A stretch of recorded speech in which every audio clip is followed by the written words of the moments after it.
Welcome to A Week in Cubing, everyone. Hi, Jaden. How are you going? I am good. How are you? Not too bad. I've just come off of an episode of CubeCast. Sorry for keeping you waiting. No, you're Sorry good. for keeping you waiting there. We had a good one today, though. Woo, we had a good one. We were lots of yapping about controversial timer starts, which Yes. we'll get into. We'll get into later. Yeah. But yeah, that was a lot of fun. What are we looking at today? Should we start with something that qualifies as news? Would you like to talk about some records? I heard there was a record the other day, a reasonably big one. Yeah. So, obviously, the most notable record that happened this past weekend was Dylan Bombach's square one average. That was definitely it. That's definitely the one. Nice work, Dylan. He did get a square one world record average of 4.81, which is incredibly fast. That's faster than my personal best single, which is like a low 5. So absolutely incredible there. We have something from Felix. That's a name I bet you guys haven't heard in a while. No. Felix Zamdegs. Yeah, he got a continental record on 5x5 for a single. It was a 36:37. So that's incredible. Right.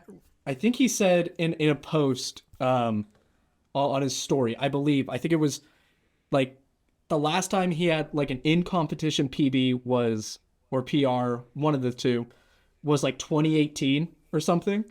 So like what is that, 6 years ago now? Sounds about right. I mean, how old is Felix now? Is he? He's got to be late 20s, you know? Like, I'm going to look it up. I mean, let's see. He started back in 2000, 6 or 8 or something like that, and he was probably 11 or 12, maybe younger. Okay, he's 28 years old. Okay.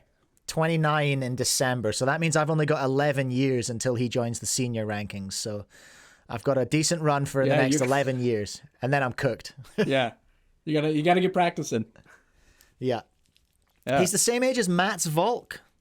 Really? Wow. Yeah, there you go. Mats I would is have thought 28 Mats as well. was older. He just kind of he looks more I guess matured, especially back at, I think it was Worlds, or I think it was Worlds 2013, I think it was. I think that's when they were going head to head, and Mats had just taken the world record from Felix. Mats looks not old, but he definitely looks like, he's a college student, while Felix would look more midway through high school. Yeah, right. Felix has still got that baby face and the hairline on him. The hairline, I can't believe it. Anyway, that's another just another whole story. Yeah. All right. And then the record I'm sure we're all gonna want to talk about is Yiheng Wang getting, I believe, 4.09. So 409. That's baffling to me. It's crazy how fast the world record has gotten, because for me, I kind of prided myself on the fact that I still had a personal best that was faster than the world record average, because I'm not that fast. But I was still happy about the fact that I was I have a personal best single that's faster than the world record average. Just something to hold on to. And now it's 4.09, which is much faster than my personal best. What is your PB single? 4.16. 4.16 is not far off. So yeah, until the last record was 4.25 by Yiheng. Yeah. So you were just holding on to it. But yeah, the average is incredible. I made a very short video about it when it came out, just because the numbers were so staggering. Yeah.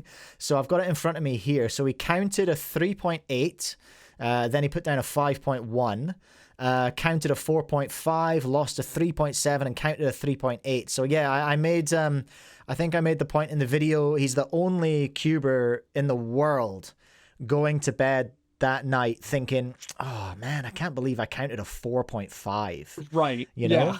That's the situation we're in now. If only that 4.5 had been a bit sharper, we could have had a sub 4. Yeah, that's absolutely crazy. And the fact that it's I remember, I think I commented under one of your videos, I had mentioned, I kind of broke it down. I was saying, I think it was 20% of the solves were over like 5 seconds or something, which is He did, yeah. Incredible that, that means 80% of his solves, and I think he did a total of 20 solves, 80% of that was under 5 seconds, which is insane. You know what's remarkable, just looking at his records now, though? The last two, so the 4.25 and the 4.33, so his last two records, there are no fives in those. Because the 4.33, that was a pure 4 average. And the 4.25 was a pure, well, it had two 3.9s in it. Yeah. And the rest were 4s. So it is actually, weirdly enough, with this world record average, he put down his slowest single in 3 records. So Yeah, that's not to say that he hasn't done a 5 in the meantime, but yeah, that's right. the first time there's been a 5 in his average. Yeah. In 3 records. Yeah. Yeah, he is dominating. And it's crazy because I joined cubing right as like Felix was at his absolute peak. He was dominating what felt like everything, Yeah.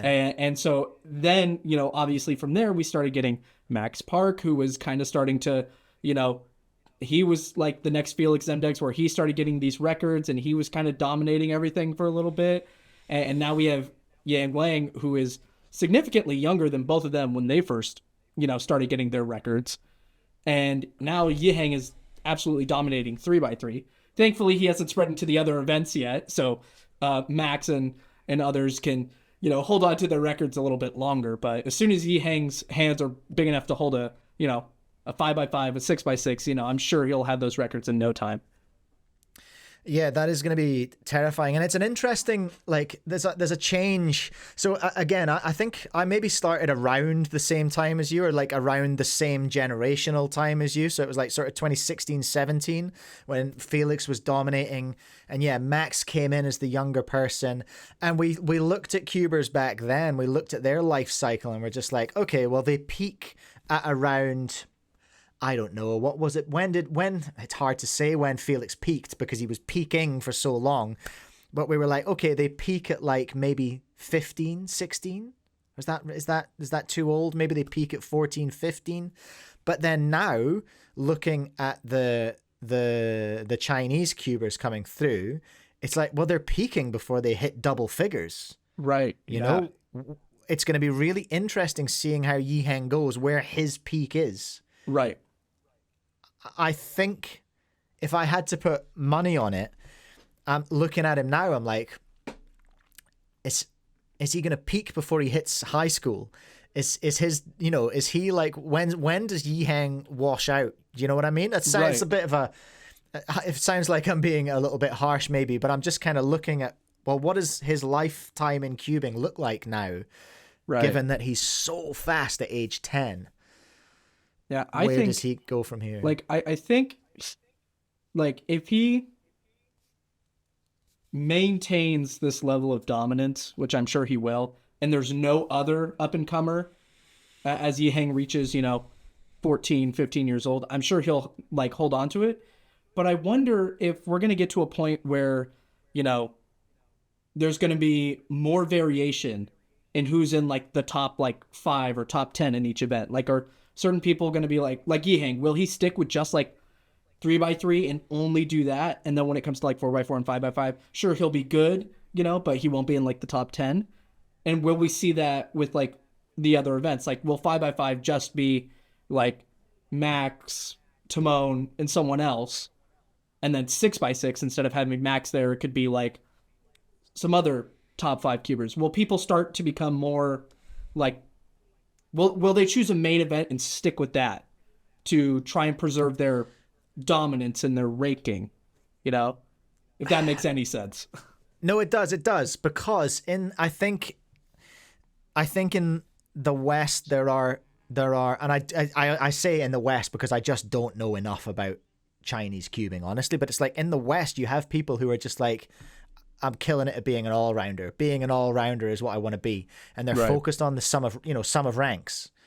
Whereas the Chinese cubers, and I don't know if this is a a cultural thing or where this comes from, but it seems to be that cubers from China are so much more laser focused on one event, and that's why they're dominating, because they're not distracted's not the right word, but they're just dominating. Right. Like their practice that they do is just their event that they're trying to get good at. Right. Because I mean, like I was just in my stream, I was reflecting. So I recorded my video about Yiheng's record very late at night, and I'm not very smart. So I compared his record to Max Park's last WR average, which was actually like 2 years ago, which is very silly. So I was now just working out how to actually find the rankings, and I found the top 100 averages in 3x3. Yiheng Wang has 18 out of the top 18, first of all, but he also has 65 out of the top 100. That's crazy. That is absolute domination. Has anyone else in 3x3, and this is a question I would be asking to the viewers, but like, has anyone else held over even just 50% of the like top 3x3 like averages? And like, how does that, like, have they done that in any other events? Like, has anyone else been like over 50% in 4x4, 5x5, 6x6, and so on? And if so, did they manage to reach, 65% is what Yiheng has? So 65%. Yeah, so has anyone else been that dominant in any event? No idea how to even look that up. But my poor viewers just had to watch me try and navigate the WCA website to find similar information. So I'm not going to go through that now.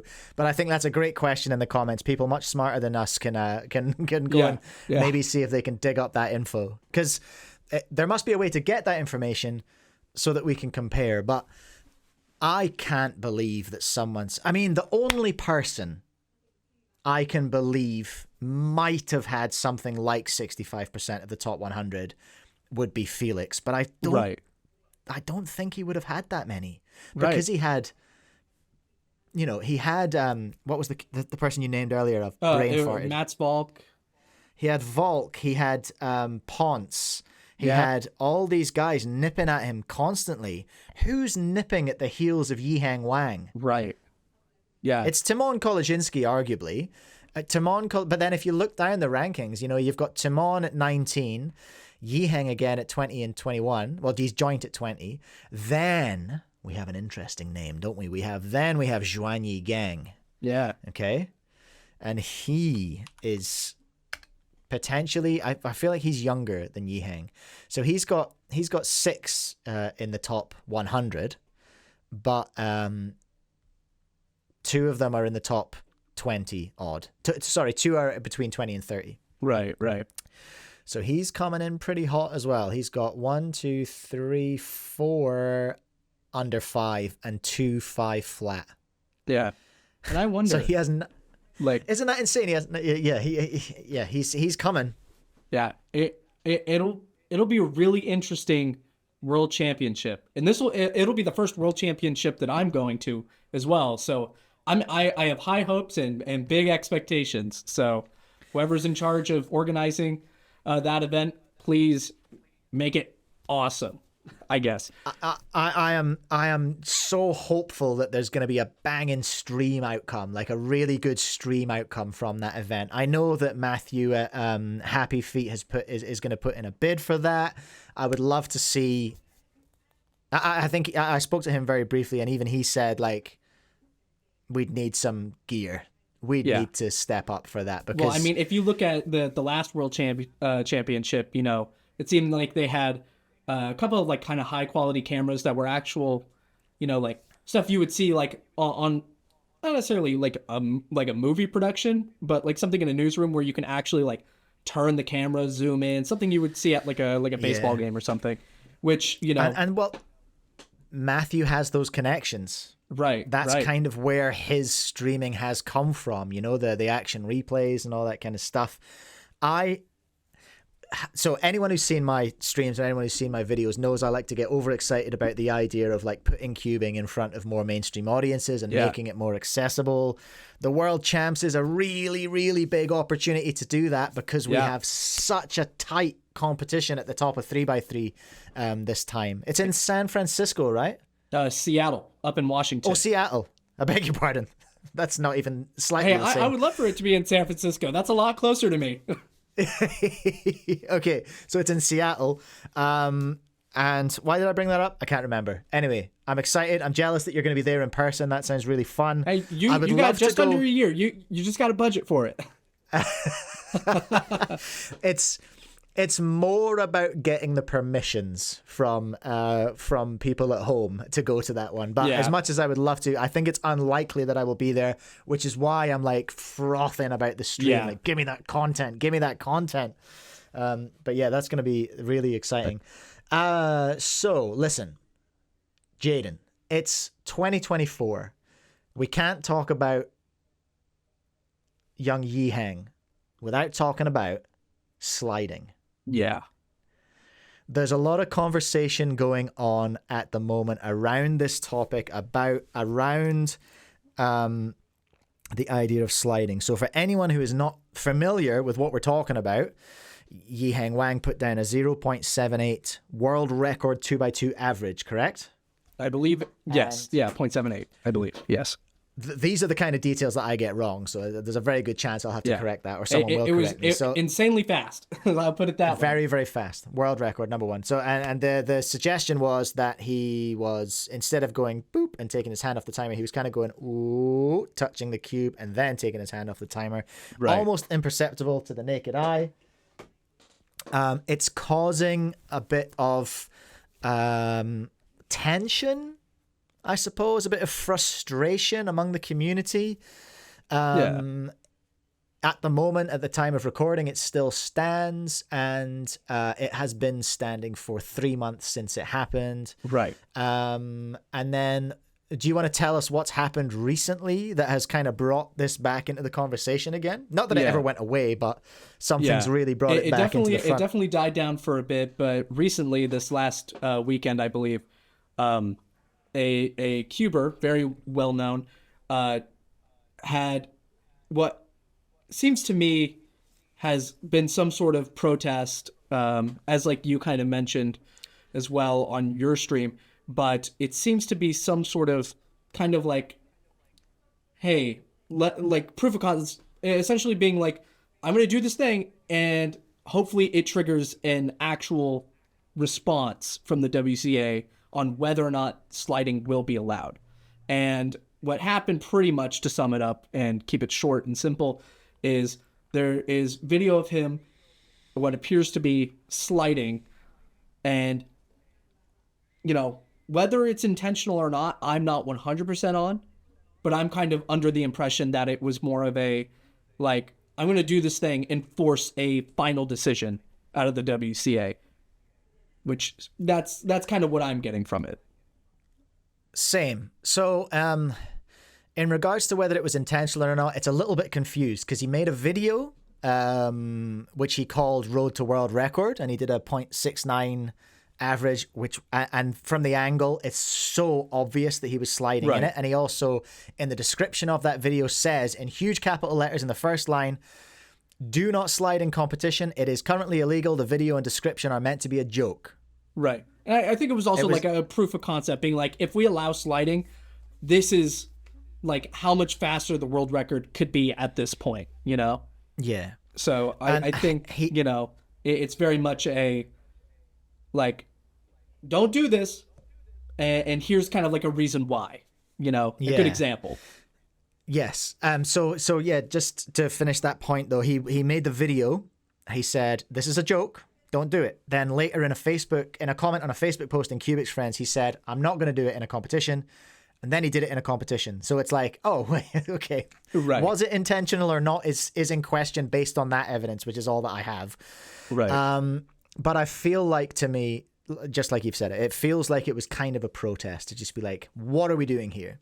Right. And the issue is, it is illegal, but to a point, there are two regs that make it illegal, which is your fingers have to come off the timer and you cannot be touching the cube before the timer starts. All well and good. However, there is also a guideline that says we will not use video evidence to judge this. If it can't be seen by the judge, then it's fine. So it's like, well, you're telling us two things. You're telling us it's illegal via the regs, but then by the guidelines, you're saying if you can get away with it, get away with it. And that's where the frustration is. Right. And to me, and I think me and Cameron have said this numerous times when sliding first became an issue, was like, it shouldn't be allowed, period. I get it's kind of like a hard thing to always judge and, you know, like if video evidence is the only proof we have, because like clearly people can slide and make it look pretty, you know, normal, like they're actually lifting their hands off. But like if we need to use video evidence, why not use that? You know? Yeah. Like, because to me it was like, you know, going back to like Drew Brads when he turned an inspection. No one noticed it until he uploaded a video and people saw it there. Now, like, obviously, you know, it was very obvious in the video that he made a turn. But again, it was like one of those things where it's just, it feels almost encouraging to be like, don't record your solves. Like, it feels like we're encouraging that. And obviously, you know, if you're confident in your skill and you think you could get the world record without doing anything, you know, illegal or, you know, kind of mischievous, like, you'll record anyway. But with sliding being such a subtle thing, once you've like got it down, it feels like, oh, maybe I shouldn't be recording my solves, just in case someone decides to look at it closely. Yeah, right.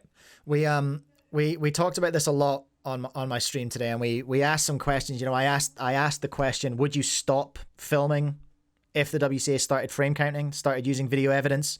And overwhelmingly in my chat today, which is, you know, a very small sample size, but they did say, no, it wouldn't change anything because I would still film. And as well as that, what else did we ask? We asked, the other one doesn't matter because it's getting onto whether my chat thought the record should stand or not, and that's maybe not relevant. But what I did talk about a lot today, and I saw this point raised by someone else, is just like, everyone before in the comments, if you're if you're tempted to go after individuals, I would encourage you to not do that, because this is not about going after individuals. This is an issue that I think warrants conversation, and it warrants being kept alive and being talked about. But don't go after individual judges, delegates, all that kind of stuff. Like, it's not about that. It's also not about going after Yiheng necessarily, because we are talking about a 10-year-old child, right? In that case. So, but I am interested. Let's get some comments going. I would love to hear from the viewers, from the AWIC viewers. I would love to hear your solutions to sliding in the chat. There was a very funny video going around about it was by That Cube Kid, shout out, using the high friction tape, or like double-sided tape. So you've got to peel your hands off before you can solve. I've got my thoughts. What are your reckons? What do you think is the solution? I mean, to the issues we're having. Like, I would say using some sort of sticky substance, but then, I don't know how long the quality of that substance will last, depending on like humidity, where you are and stuff. It could like leave residue on your hands and stuff. In a perfect world, the timer would somehow prevent you from sliding. In a perfect world, and it would prevent you from sliding, and there wouldn't be any consequence like leaving residue on your hands. But I think as it stands right now, a lot of people brought this up in the WCA forum, which is a good place to talk about sliding, because there is a actual like post there to talk about it. So any comments you have, on the topic, you can leave under our video, but I would also highly suggest you leave it in there. But a lot of people were suggesting we somehow get SpeedStacks to do a 4-pad start and a 2-pad stop. Because to me, that's a great idea. You can technically slide, but definitely not as much. Like, I mean, like obviously my hand is, going quite over, but it's going to be really hard to pick up the cube without my thumb. So yeah, you can still touch the cube, which is against the regs.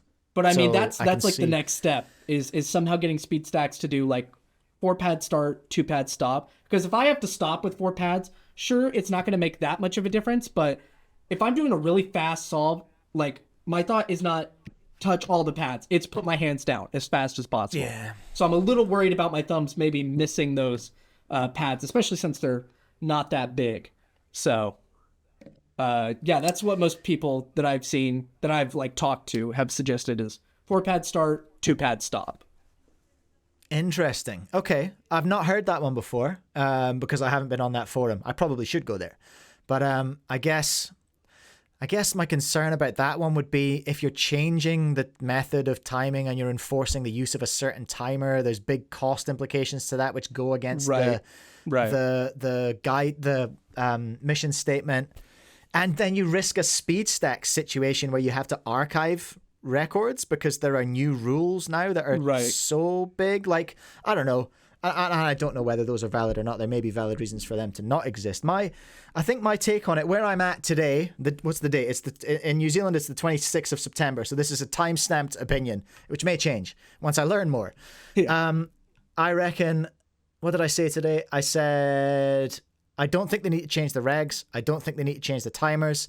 I think they need to change the guideline to accept video evidence. And I think, and this is the controversial part of what I think, because it's potentially a little bit spicy and may in fact go against the mission statement as well. But I feel like anyone who is at world-class level should be recording their solves, like always, which would then avoid that sort of like, well, if I'm going to get frame counted, I'm not going to record. It's just like, nah, everyone has the responsibility to record their solves. It would be, it could even be my like, opinion. you know, like for whatever delegates, they get like 2 GoPros. So whoever has like a star next to their name on the score sheet, they will always sit in like stations 1 and 2. I know in some other places they do stationary seating in competition. Yeah, fixed Here stations. in the US, most of us, we usually go to a waiting area. They call us up, we go to the waiting area again, and it's almost always a different station. But if they're always sitting in the same place, you could just have like a GoPro, you know? The delegates could, you know, obviously the WCA would need to invest in this, but the delegates could bring like a GoPro that gets recorded solely for the WCA to, you know, frame count or do whatever with if need be. And that video, you know, they could always reach out to, you know, whoever it is and be like, do you want the video? Do you want it uploaded? Whatever, you know, which obviously does cost money, but I think it might be a good alternative. I hear you. I do hear you. And I understand why that's valid, because any world record needs to have the scrambles checked anyway. Right. Generally speaking, they want to see that the scrambles were right, especially for controversial things like Pyraminx tips and all that kind of stuff. We had a saga in New Zealand. There was one comp in particular where we had an absolute horror show of Pyraminx scrambles, and the whole event's results were taken away for that competition. So I can understand, I can't remember if there was an NR, but anyway, I can understand you putting that responsibility on the WCA.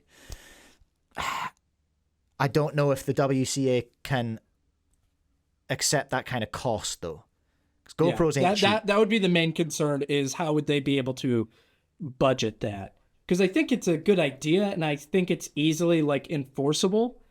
But again, the cost is really where the issue comes into play. And I guess that's why I'm suggesting put it on the solver themselves. I think it's their responsibility. I think. But then again, you know, at this point, could be the same problem, like, you know, whether or not they have a device they can record with, or whether or not they can buy a device to record with, you know? Yeah, right. Hey, I'm so sorry. I've accidentally hijacked my wife's car keys, so give me like 3 seconds, and I'm just going to go and give those to her. Okay. Yes, I'm back. Car keys have been administered. So, did we fix sliding? I feel like we did, hey. Yeah. We definitely put in our 2 cents and maybe 3 or 4 or 5 cents, but I think we offered some solutions, and whether or not, you know, the WCA wants to implement those, that's up to them. Again, if you guys, the viewers, want to actually have a good conversation about this, the WCA forum is like the best place to do it, since they actually have, you know, a little post about sliding. So any thoughts you have, definitely leave them there. Yeah, because I don't want to break anyone's heart, but nobody at the WCA is coming to this YouTube video to look for the solution in the comments. That's not happening. They're not coming here and being like, this is going to have the solution. This is it. This is the information we want. Okay, sweet. We've talked about records. We've talked about sliding. Should we talk about some hardware? The hardware's kind of slowed down a little bit, hasn't it? We've had the prelude to release season. Yeah. And those releases are happening now. What's on the calendar? We're all waiting for the Tornado V4s to arrive so we can start shipping them out. Yeah. The GAN 15 releases on the 30th. Perhaps. Maybe. Perhaps. Maybe. I know that's the best information we have. We did get a couple of more what seemed to be final samples. And there was a change. There was a change. If you watched our last AWIC, I talked about how the actual centerpieces, there were ones that were squared off and there was ones that were rounded off. Squared off ones don't normally come on GAN cubes. If you look at previous versions, they're usually rounded, but the squared off ones were on there by default. And in the new ones that we got today, after making the comment, hey, these rounded ones might be better, the new ones now have the rounded ones on by default, and the squared off ones included in the box as accessories. Huh. Okay. Yeah, so slight change, nothing really big. The packaging was all the same, but just something I took note of and thought was just kind of curious. That is curious. I wonder whether that will make it to the final production version. Who knows? It seems like a weird thing to include. Yeah. We've kind of taken a step back, haven't we? This is just an observation that's coming to my mind just now. But do you remember we had all these cubes, all these flagship cubes with little toolkits, little bits and pieces, little tiny trinkets that you lose immediately. Yeah. And then Tornado V3 became the cube that was all in there. There was no tools. Right. Nothing. Even the GAN 14, arguably, there was nothing to switch out. Or there may have been corner stem magnets. But yeah. But the Tornado V3 got there first and was just like, nah, it's all in there. You don't need anything special for this cube. Are we going backwards now? Are we going back to trinkets and tricks? Like, is that what's happening maybe? If we are ending up going in that direction where we're kind of starting adding these small things, I hope they're like useful things. Like with the centerpieces, I don't really see how they're going to be that useful. You know, if it was like for some reason, you know, just to throw it to the extreme, but like if they had like alternate like edge or corner piece designs or something, that would be, you know, I would argue more useful than, you know, the slight difference in centerpiece design, because then you would get like a different feel in the cube. But even then, that's like really extreme, throwing in a whole different set of pieces, you know. Yeah. But still, I would hope if they're going to add anything, it would be like extremely useful. You'd like to think so. Yeah, I would hope so. You'd like to think so anyway. So anyway, that's what's coming. What you have that we didn't get a chance to talk about last time because we were still waiting for it was the WAPO V5 AI, a smart 2x2 that you might actually want to have. Yeah. It's from, I have had a chance to use it. It is good. I do enjoy it. I think it turns well. I just finished up editing a short today. I don't know if it's going to go up today, but it was definitely very interesting. The only critique I have mainly is like the app. The pairing when you're doing like racing other people is pretty iffy. Chi, in my opinion, has the best like racing feature on an app. Yeah, right. But another point of concern, and I know you were really interested in this 2x2. If you want the one with the ball core, I believe. No, don't tell me there's going to be 6 versions. No. Yeah, I think it might be worse. For us, in USD, it is almost $100. It is US dollar. It is $99.95 last time I checked. And that is more expensive than the V10 AI, the 3x3. That is very spicy. Yeah. The other one is cheaper, $100 but I still think it's like $80-something, I think. So, if Yeah, you they're want a not ball going to be core, hitting. it's almost $100. Oof, that's a lot. That's more than a GAN 14, isn't it? Yeah. Yeah. They're like 80, 85, something like that US. Yeah, Far right. Well, that's That's tough. going to be the main deterrent, I think, for most people is going to be the price. I am, in Smart Cube terms, I still feel like I am Team Chi at the moment, because that SCS cube is such cracking value. Hey, man, things called SCS are great. Yeah, I know, right? How much Cam paid for that, I don't know, but he got it done. But what I'm holding out for, and I'm really hopeful about, is I would love to see Chi get a 2x2 out. Yeah, like a that'd be smart great. Chi 2x2. Make Dang, it similar to good. the Chi EM Pro 2x2. Make it a little lighter, and make it corner cut a bit better. Be a great 2x2 smart cube. Yeah, right. That's what I'd love to see. I'd also love to see an ALG trainer in there as well, but we'll see how we go. We'll see how that develops. They've got the basics down so good. Like, they learned to walk before they could run, I feel like, with their smart cube. Yeah. Whereas Moyu and GAN were very much just like sprinting straight out the gate. Oh, yeah. we've only got one leg. Whoops. You know, like, that's kind of what it felt like. The fundamental was sort of missing. That foundation was missing. Yeah. Well, there we go. Wapo AI, $100 for a ball core. Far out. Yeah. We are running a little short on time, so yeah. I'm gonna leave it up to you. What is the last thing you wanna talk about? I think we can very quickly talk about the AoChuang V6, and then you can go home and carry on with your life. All right, we'll talk about that. You've got one? I do. I did bring it because I have been really enjoying it lately. It's still not set up because we haven't filmed a video on it yet, so I'm leaving it just totally stock until we actually do the video. But overall, I think this is going to be, for some people, depending on their turning style, this is going to be the best 5x5 of the year for them. Like, it is very close competition between the Hong, the AoChuang here, and then the GAN.